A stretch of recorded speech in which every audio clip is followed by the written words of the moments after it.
I'm about to say something that most atheists would profoundly disagree with. Now, I am writing from a Christian perspective here, since I am a Roman Catholic. I respect all religions and opinions, however I do believe that there is a God. How many atheists have used the concept of scientific evidence as proof of the non-existence of God?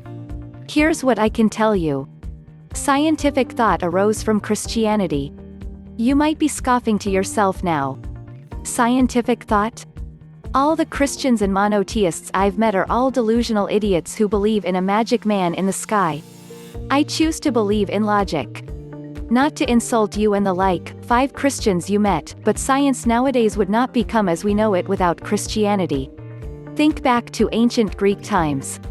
Would they study the sun and moon if they knew those were divine beings? There are many Christian scientists, also.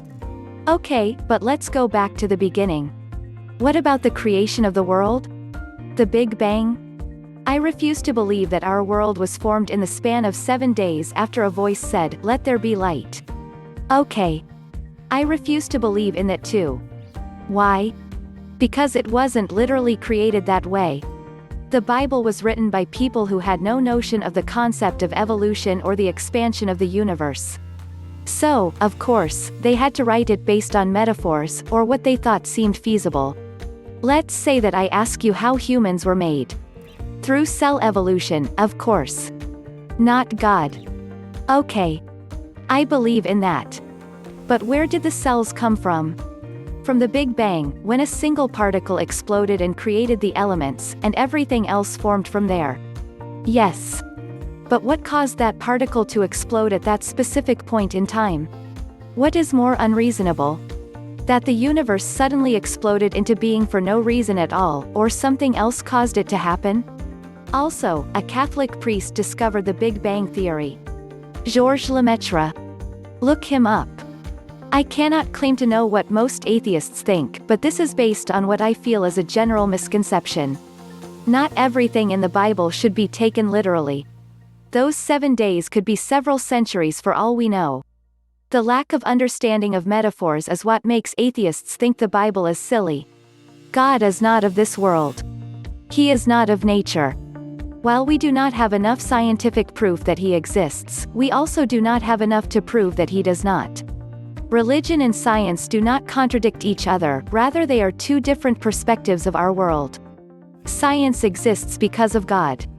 I can't tell you how most atheists think, but I can tell you what I've observed that some of them misunderstand. Asterisk. Some atheists erroneously think that theists believe in a wizard in the sky, it's the core of many of their insults. But that simply isn't how all theists see God. Unless the theists in question are literalists in terms of the Bible or other scriptures, they usually see God as someone and something too vast to be imagined, someone outside the laws of time, space and matter. A good atheist argument is that everything is bound by the laws of nature, so a being beyond nature isn't possible, but a good theist reply is that we've only tested and observed a tiny part of the universe. There's always something that we don't understand, and for various reasons, theists believe in a particular unimaginable being. Often, belief in God is guided by intuition and a resonance with the part of the universe we don't scientifically know.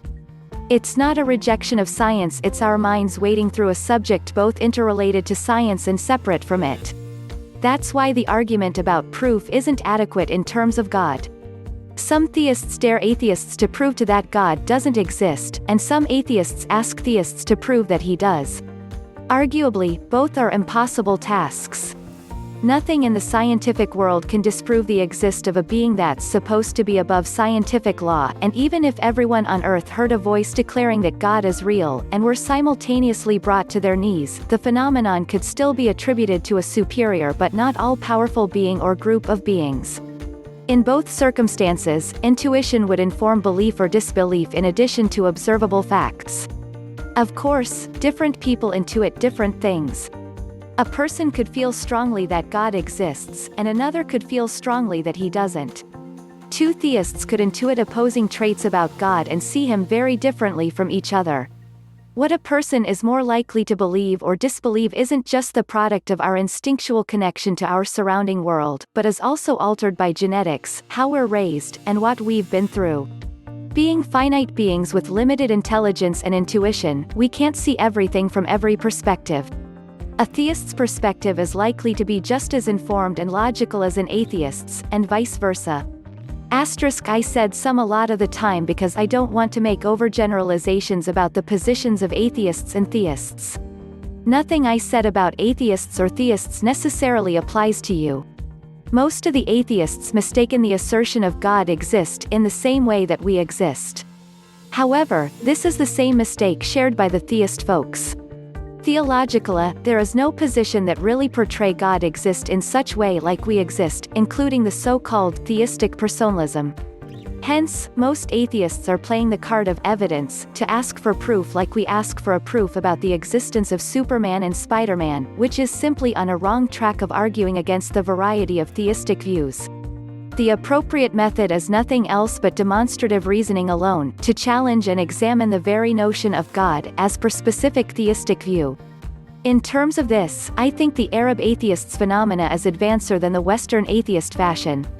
Having put the points above, I find that the claim of myself being an atheist or not, it is ambiguous unless you specify to the theistic views that I objects, but to the available notions that are out there plus I am aware of, yes, pretty much I think we can prove atheism as the answer to those views. The theists are clarifying our ignorance toward theistic views, instead of really being able to prove their theistic views.